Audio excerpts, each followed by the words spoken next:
5월 11일입니다. 해몽하여 준 대로 되었다라는 제목으로 창세기 40장 1절에서 23절까지 말씀 읽습니다. 이런 일들이 있은 지 얼마 뒤에 이집트 왕에게 술잔을 올리는 시종장과 빵을 구워 올리는 시종장이 그들의 상전인 이집트 왕에게 잘못을 저지르는 일이 있었다. 이런 일이라고 하는 것은 보디발의 아내로부터 유혹을 받았는데 그걸 겉부리치자 거꾸로 누명을 쓰고 감옥에 갇히게 되었죠. 근데 얼마 시간이 지난 다음에 그 사건이 생깁니다.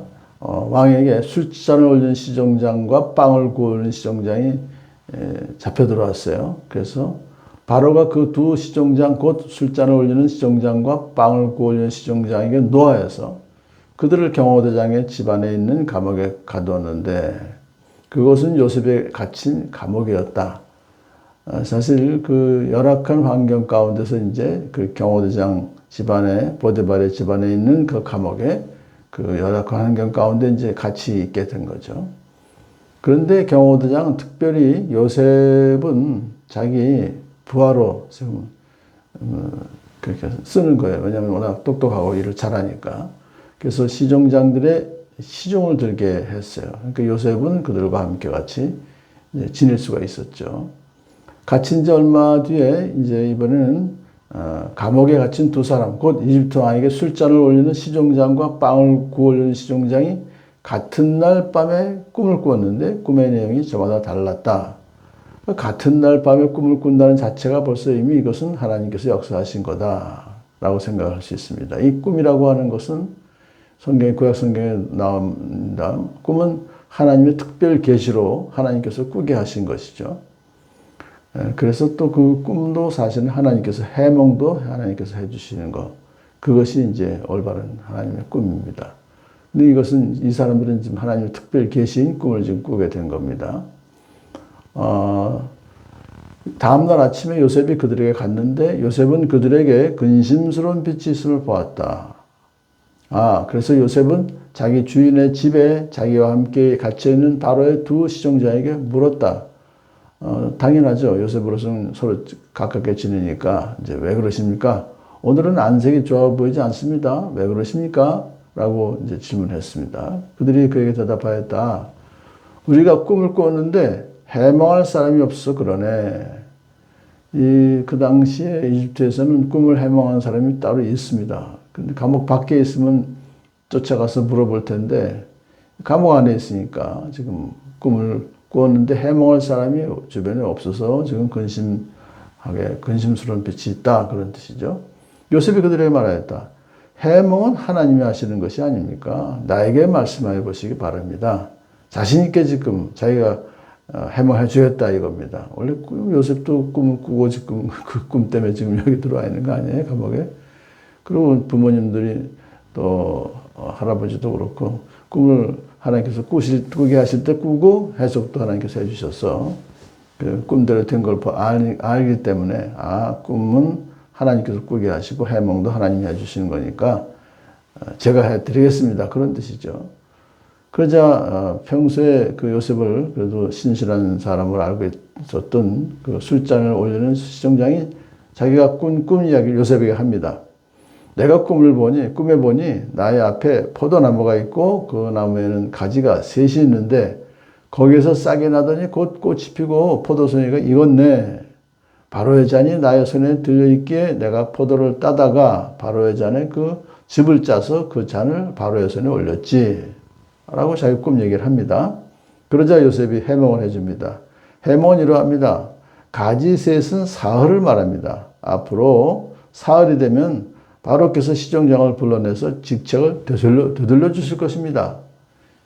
이것이 다 이렇게 해몽을 해석할 수 있는 것은 하나님께서 가르쳐 주시기 때문에 가능했죠. 그러면서 시종장께서는 전날 술잔을 받들어 올린 것처럼 바로의 손에 술잔을 올리게 될 것입니다. 완전 복직이 된다는 좋은 꿈이네요. 그 다음에 그래서 좋은 꿈을 이렇게 해석해 주고서는 시종장께서 잘 되시는 날에 나를 기억하여 주시고 나를 따로 생각해 주시기 바랍니다. 자기는 그 시종장이 풀려날 걸 알기 때문에 부탁을 합니다. 그리고 바로에게 나의 사정을 말씀드려서 나도 이 감옥에서 풀려나게 해 주시길 바랍니다. 아주 굉장히 좀 청탁을 하는 겁니다. 꿈을 해몽해 준 거에 대한 대가라도 좀 지불해 달라 그런 얘기죠. 사실 꿈을 해몽해 준다는 게 쉬운 일이 아니잖아요. 더구나 좋은 꿈인데. 그러면서 이제 자기를 변명합니다. 나는 히브리 사람이 사는 땅에서 강제로 끌려온 사람입니다. 노예로 형들 때문에 끌려왔다 그 얘기죠. 그리고 여기서도 내가 이런 구덩이 감옥에 들어올 만한 일을 하지 않았습니다. 보디발의 아내를 내가 범한 것이 아니고 억울하게 누명을 쓰고 지금 들어와 있습니다. 그러니 제가 보통 죄수가 아니 나쁜 일을 해서 들어온 죄수가 아니라 억울하게 들어온 죄수니까 좀 풀려나게 해주십시오. 부탁을 합니다. 빵을 구워 올리는 시종장도 그 해몽을 듣고 보니 좋아서 말이 되잖아요. 그러니까 요셉에게 말하였다. 나도 한 꿈을 꾸었는데 나는 빵이 담긴 바구니 3개를 머리에 이고 있었네. 제일 위에 있는 바구니에는 바로에게 드릴 온갖 구운 빵이 있었는데 새들이 내가 이고 있는 바구니 안에서 그것들을 먹었네. 라고 꿈 얘기를 합니다. 그러자 요셉이 이제 해몽해 줍니다. 해몽은 이러합니다. 바구니 셋은 사흘을 말합니다. 앞으로 사흘이 되면 바로께서 시종장을 불러내어 목을 베고 나무에 매달실 터인데 새들이 시종장의 죽음을 쪼아 먹을 것입니다. 나쁜 꿈이네요. 여하튼 그렇지만 이제 꿈을 해서 해몽을 다 해주셨습니다. 그런 지 사흘째 되는 날, 그날은 바로의 생일인데 왕은 신하들을 다 불러 모으고 잔치를 베풀었다.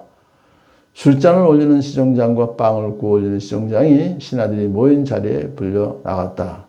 그러니까 이제 그동안 그 감옥에 가둬놓고서 바로는 두 사람이 과연 누가 잘못했는지 어떤 점을 아마 조사시킨 것 같아요. 이제 그래서 그 결과가 나온 것 같습니다. 바로에게 술을 따라 올리는 시종장은 직책이 회복되어서 잔에 술을 따라서 바로의 손에 올리게 되고 즉각적으로 복직이 됐네요. 바로. 그러니까 이 사람은 그 반란죄에 연루가 안 된 거죠. 빵을 구워 바치는 시종장은 매달려서 처형되니 그랬잖아요. 이건 이제 거기 죄가 드러난 거니까 이제 사형입니다. 요셉이 그들에게 해몽하여 준 대로 되었다. 요셉은 하나님의 이제 은혜를 입어서 성령께서 가르쳐 주셨기 때문에 꿈 해몽을 제대로 해 주었다고 보는 것이죠. 그래서 여기서 이제 이 특별 계시에 관한 그것은 물론 지금도 특별하게 우리에게 꿈을 꾸게 해 주실 경우가 있습니다. 그럼 그 해석도 주님께서 해 주시죠. 근데 이 사실 특별 계시는 어디에 다 있느냐? 성경에 다 있는 거예요. 계시라고 하는 것은 베일이나 뚜껑에 가려져 있는 것을 벗겨 그 모습을 드러내는 것이 이제 계시인데, 감춰져 있던 것을 밝게 드러내는 것이 계시인데, 바로 하나님께서 우리 죄인에게 진리를 열어주셔서 깨닫게 해주시는 것, 그게 성경이거든요. 그러니까 오늘날도 우리가 계시를 이렇게 꿈에서 찾을 것이 아니라 말씀에서 찾을 때 하나님께서 그때 필요한 것을 말씀해 주십니다. 마지막 23절이 그러나 술잔을 올리는 시종장은 요셉을 기억하지 못하였다. 그는 요셉을 잊고 있었다. 좋은 꿈 해몽해 줄 때는 뭐 끄떡끄떡 했겠죠. 하지만 뭐 자기가 딱 복직되니까 워낙 고위관직이다. 권력에 취해 있는 사람이기 때문에 요셉 같은 하찮은 그 감옥에 있는 죄인 참 있는 게 어떻게 보면 당연한지도 모르죠. 여하튼 그렇지만 이것이 오히려 하나님께서는 하나님의 스케줄대로 되는 거예요. 지금 만일에 밖으로 나갔다가는 뭐 바로에게 불려나가는 일이 없었을 거니까.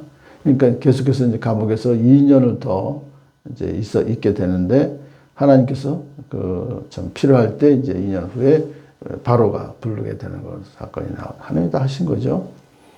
그렇기 때문에 우리가 하나님의 역사 진행 과정은 더딘 듯 할 때가 있습니다만 결국 하나님의 때에 성취가 되는 것입니다. 그러므로 우리 성도들은 우리의 소망이 더딘 이루어진다고 해서 결코 낙심하지 말고 끝까지 인내하면서 주님께서 이루어 주실 걸 기도하면서 오늘도 인내하며 살아가는 복된 하루 되길 축복합니다.